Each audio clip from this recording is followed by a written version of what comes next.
Right, hello everyone, how you doing? Welcome to episode 2 of TubeMix's album reviews ReCut. And in this episode I'm going to be taking a look at an album made in very strange and sad circumstances. Minnie Ripperton's 1980 album, Love Lives Forever. She basically recorded the vocal tracks in 1979.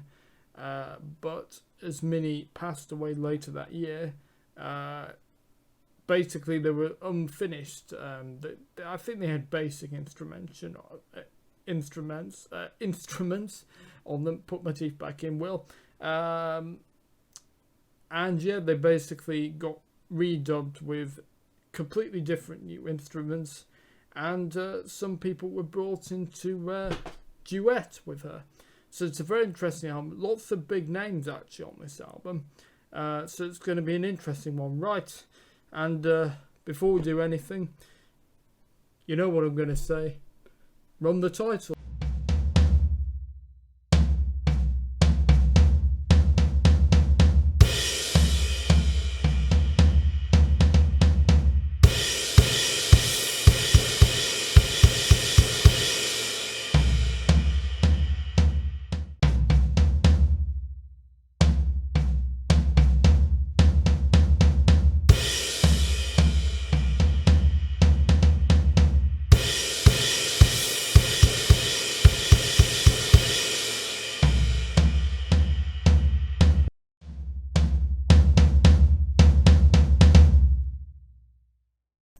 So the first track is called Here We Go, and it's a duet with Peabo Bryson. Now, I love my soul singers and R&B singers, such as Luther Vandross, James Ingram, George Benson, Jeffrey Osborne,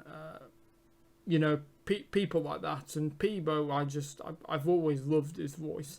He's best known for his duets with Roberta Flack, who, funnily enough, actually appears towards the end of this song on backing vocals. So yeah, that's quite funny. And he's also known, you will probably know him from, well, if you don't know his name, but his voice, you probably know him from the title song to Beauty and the Beast, the pop version with Celine Dion, and A Whole New World, of course, from Aladdin with Regina Bell.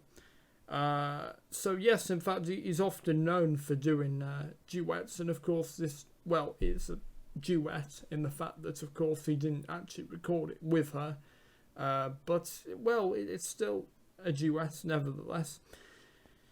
And the track, what made me think, well, it made me think of two songs, particularly while listening to it. One is the title track to David Bowie's album Young Americans. The other is Earth, Wind and Fire's Fantasy. So it's sort of slow R&B, soul, or disco. It's a really, really lovely track, very relaxing. So if you're frustrated or angry, I think it's a good track to calm yourself down to. There's a great bit of saxophone as well. I do love a good bit of saxophone. And it's provided by someone who is I'm very familiar with, Tom Scott. Now, if you don't know who Tom Scott is, well, you will know some of his musical contributions, even though if you don't know his name. In Toy Story 2, there are, as you know, two versions. Well, technically three versions, but one isn't on the soundtrack. So there are two versions of You've Got a Friend in Me. There's Wheezy's version, when the character Wheezy sings it, voiced by Robert Goulet. And the other is the same arrangement, but it's an instrumental with Tom Scott playing the saxophone. And he's also been on he's on the Monsters Inc. soundtrack and has worked with the composer Randy Newman actually a couple of times. He's also the guy who's on Wings' Listen to What the Man Said. So yes, he does. If you see his credits and stuff, he's always been with Diana Ross, has performed with Diana Ross, who in fact is performing at Glastonbury this year and performed at the Jubilee concert. So yeah, he does get around, and certainly a very popular, it seems to be, session musician. Yes, oh, and he's also, I think he's on, think he was on a Joe Rafferty album, but, oh, no, sorry, that's Raphael Ravenscroft. Never mind. Anyway, back to this track. Do you know, the one thing I was thinking of, you know, it's a shame this track never got released as a single in the UK. In fact, the only single to chart from Minnie Ripperton was, of course, the song that most people would know instantly is Loving You. And in fact, she actually goes into a whistle register, that very high sort of, very, very, very high register. And unlike Loving You, when she's just, you know, it's not singing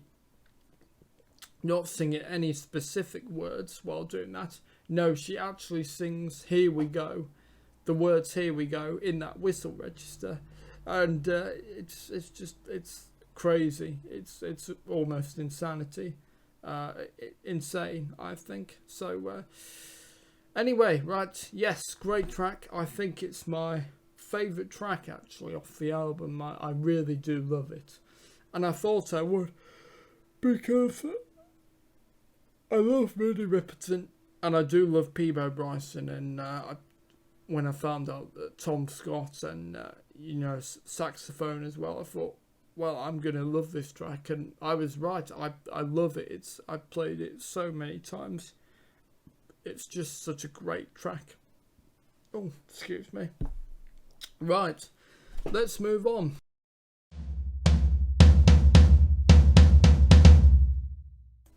Okay, so track 2 is called I'm in Love Again, and it features a duet with Michael Jackson. And it features a flute solo from Hubert Lord, which is a great name. I don't know if I got his name right. And unlike Here We Go, which is sort of a disco R&B soul song, this is, well, it's a jazz song pretty much. It's definitely got a very jazz feel to it. And that's why, for me, Michael Jackson doesn't really fit it very well. In fact, probably I would have gone for, well, it would have been an odd combination. But the chairman of the board, old Blue Eyes himself, Frank Sinatra, because I think it would definitely suit him. Although... and Minnie's voice, well, it's almost at times as high as the flute. But sometimes you can't tell which is which because, again, she does go into that whistle register of her voice again and hits those high notes. At times it does seem like, though, she's showing off a bit because she keeps doing it.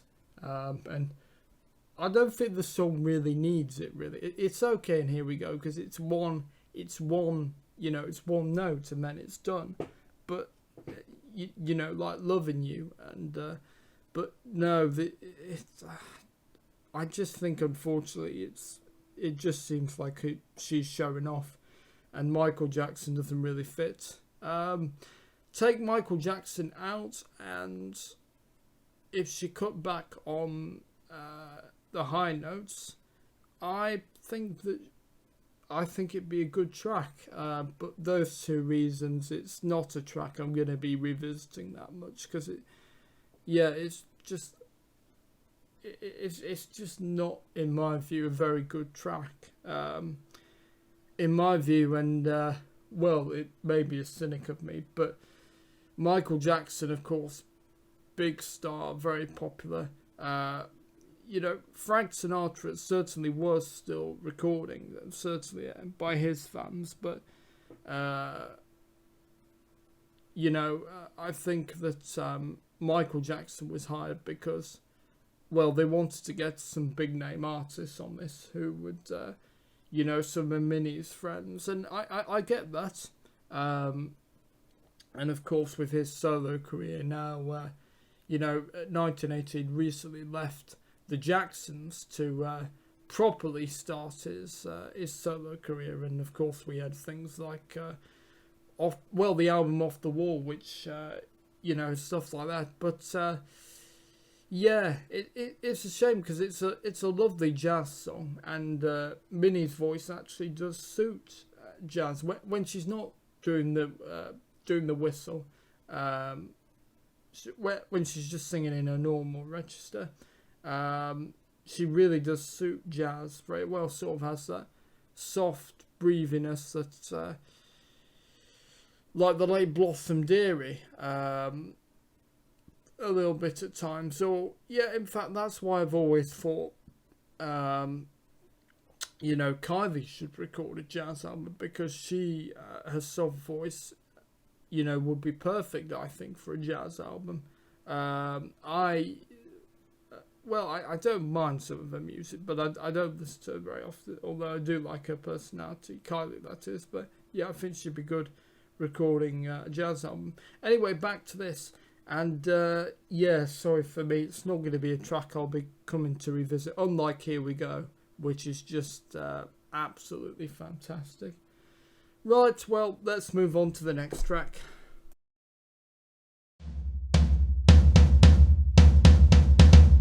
Okay, track 3 is called Strange Affair, and this is proper disco. This is even more than Here We Go, I would say. And it features a session musician who we popped up on loads of tracks. Michael Bodicker. I'm not sure you pronounce him, but he's on the synthesizer on this. It's a really good disco song. Minnie actually, she growls a bit on this. It's not a usual soft, breathy voice. I mean, I don't mean the whistle register. No, I mean just generally her voice generally tends to be quite soft and very relaxing and breathy. But no, not on this. No, I almost can't recognise her really. It's it's almost like a completely different person. I'd recommend if you need something in the to play at a festival.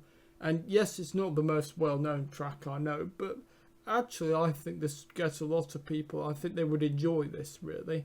And I thought with a track like Strange Affair, with the title, it would be a ballad. Really, that's what I was expecting. But no, it's a really nice, brilliant disco record, which is absolutely fantastic. Would it be a track I'd revisit too? Yes. My only criticism is I just wish Minnie didn't growl. It's not really something I particularly like, people growling. The thing I love about Minnie's voice is, her soft, her soft voice. But yeah, maybe it didn't suit this track. I mean, I don't know. I feel it would, but oh well. Nevertheless, right. So yeah, let's move on.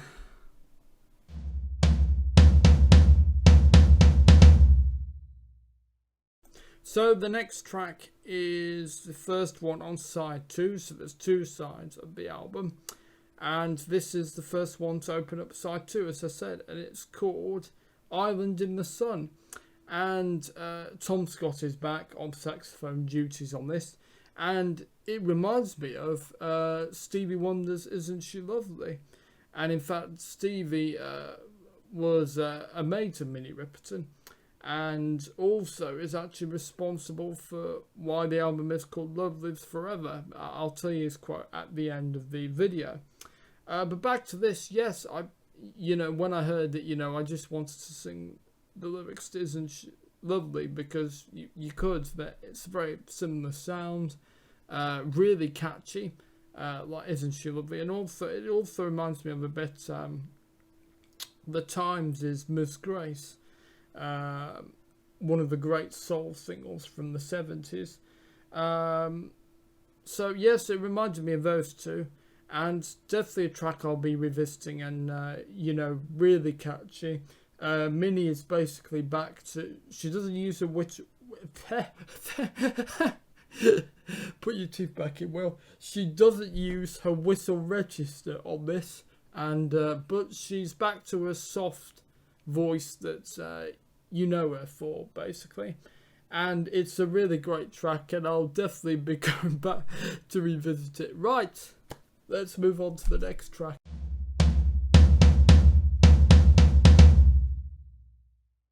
The next track is called Give Me Time, and funnily enough, I mentioned Stevie Wonder in the previous song that I was reviewing, and he's on this. He's on harmonica. In my view, he doesn't suit this really, and I really wish they didn't have him on harmonica on this.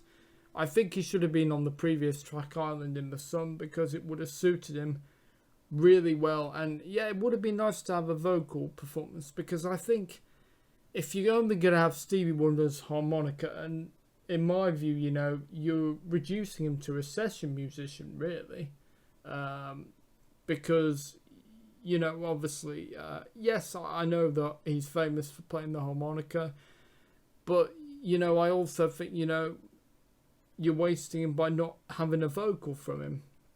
So I think that's a shame. But yeah, he doesn't fit this track. In fact, I think the inclusion of the harmonica on this track is revolting, I'm sorry to say. I don't think it needs to be on the track at all, and it ruins it. It completely ruins it, I think. It's a shame, really. And again, like the Michael Jackson example, Stevie, I know, was a friend of Minnie, and, you know, but this is the wrong track. They should have got him on the other track, Island in the Sun, in my view, because he would have suited well, and, you know, I think that would have been a really good collaboration. But no, this just is pretty dreadful, I have to say. But take Steve Wonder and the harmonica out. Yes, it's it's good. It's like well, it's another jazz sort of song, like I'm in Love Again. But yeah, no, it's not a track I would revisit. And yeah, unfortunately, and this is not something I say often, because Stevie Wonder, you know, he's an absolute legend, and he's just absolutely fantastic. I love so many songs of his, but his appearance on this track is revolting, unfortunately. Right, on that note, let's move on.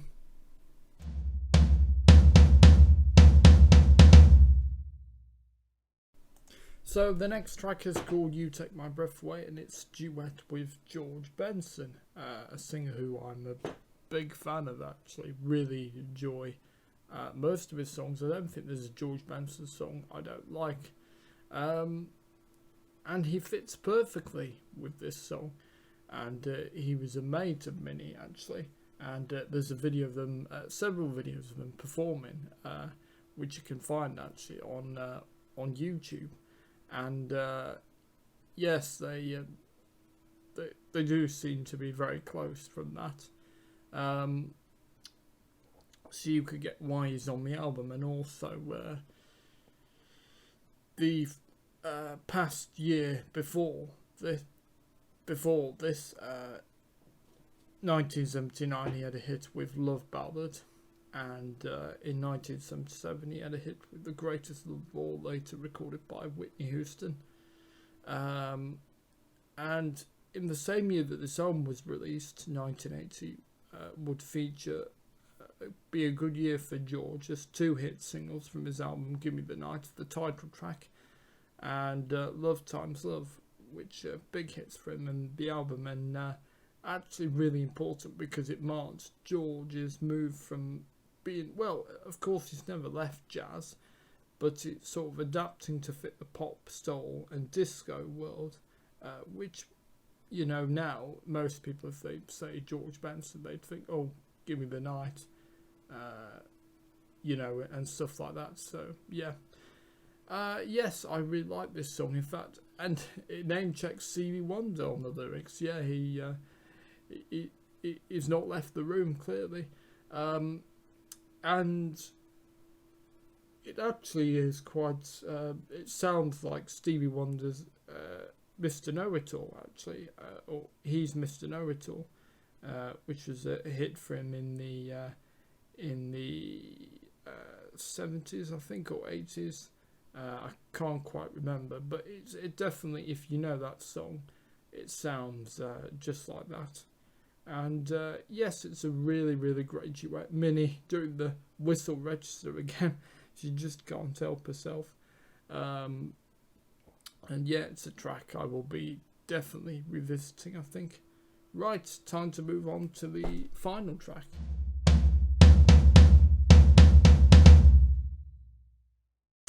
The final track is called The Song of Life, brackets, La La La. And it's with Patrice Rushen, who of course you'll know probably for a big hit Forget Me Nots, which has been sampled by Will Smith and George Michael and various other people. So yes, it's really catchy. It's very memorable actually. You won't get it out of your head. It reminds me of a song from Enchanted, if you've seen the film Enchanted, called That's How You Know. Yeah, it reminds me of that quite much. That's what I was thinking when I was listening to it. And unlike the other names on this album, Michael Jackson, George Benson, actually, P.O. Bryson wasn't exactly a big name, I once said, but Patrice Rushen generally wouldn't have been that well known. Hits, I don't think it charted. Certainly didn't have any hits in this here in the UK. Whether she did, yeah, I'm not sure. I think she did, but not big hits. Forget Me Nots was her only big hit, I think. And she's on electric piano, so she's not just on vocals as well. She's on electric piano.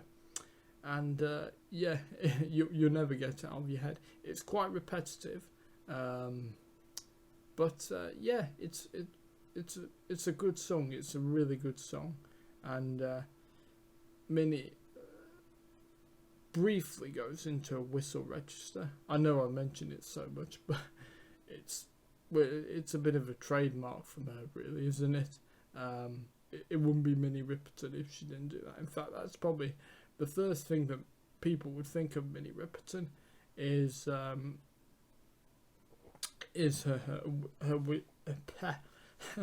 put your teeth back in, her whistle register. So yes, well, thank you for watching. I hope you've enjoyed it, because I know I have. And if you've liked what you've seen, feel free to like, share, comment and subscribe to the TubeMix YouTube channel. And before I go, I said I would show you, give you the quote that Stevie Wonder did.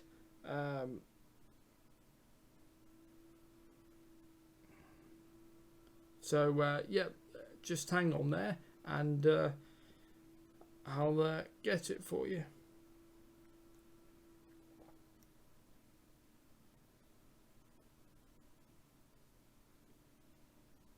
So just wait a minute. Hang on there.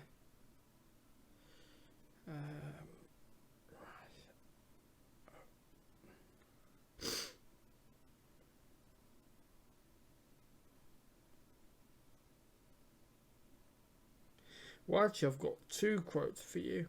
I'm not sure if Quincy Jones worked on this album, because it doesn't credit him as a producer.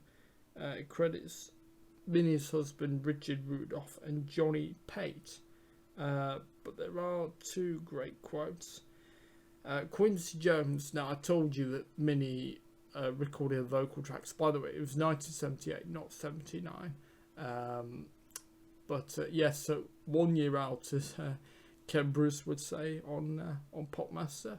If you've ever heard that on Radio 2, the quiz.